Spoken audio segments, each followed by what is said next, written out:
ஒரு சமயம் ஒரு காட்டில் வயதான சிங்கம் ஒன்று இரையைத் தேடி நடந்து வந்தது. அப்போது தொலைதூரத்தில் ஒரு முயல் கண்ணில் பட்டது. ஆஹா, இப்போது இந்த முயலை பிடித்து சாப்பிட்டால் கொஞ்சம் பசியடங்கும். மெதுவாக பதுங்கி முயலில் அருகில் சென்றது. முயல் வேகமாக ஓடித் தப்பியது. ஆஹா, சிங்கத்துக்கு பசி தாங்க முடியவில்லை. சிறிது தூரம் நடந்து சென்றது. அங்கு ஒரு குகையைக் கண்டது. உள்ளே சென்று பார்க்கலாம் என்று எண்ணியது மெதுவாக குகைக்கு உள்ளே சென்றது. குகைக்கு உள்ளே யாருமே இல்லை. சிங்கத்துக்கு ஒரு யோசனை தோன்றியது. இன்று மாலை வரை நாம் இங்கேயே ஓய்வெடுப்போம். மாலை நேரத்தில் யாராவது உள்ளே வந்தால் நாம் அதை சாப்பிட்டு பசியாறலாம் என்று யோசித்து அங்கேயே சிறிது நேரம் உறங்கியது. மாலை நேரமானவுடன் அந்த குகைக்கு ஒரு நரியும் கரடியும் கதை பேசிக்கொண்டே வந்தது. திடீரென்று நரி சொல்லியது, நண்பா, இங்கே பார், சிங்கத்தின் கால் தடம் மாதிரி தெரிகிறது.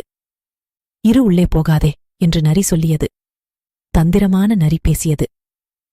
ஏ மந்திர குகையே, என்ன செய்கிறாய்? அதற்குள் உறங்கிவிட்டாயா? என்னிடம் பேசு என்றது நரி.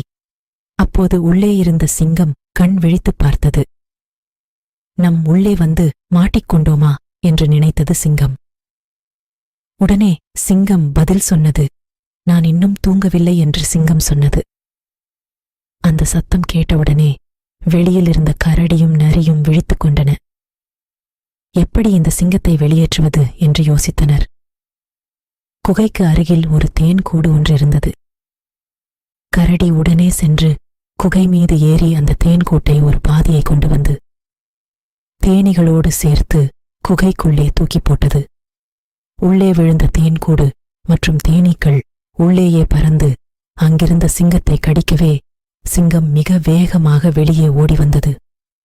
வலி தாங்க முடியாமல் சிங்கம் தூரமாக ஓடியது. இந்த குகை மீண்டும் கரடிக்கே கிடைத்தது. கரடியும் நரியும் இணைபிராமல் ஒற்றுமையாக நண்பர்களாக வாழ்ந்தனர்.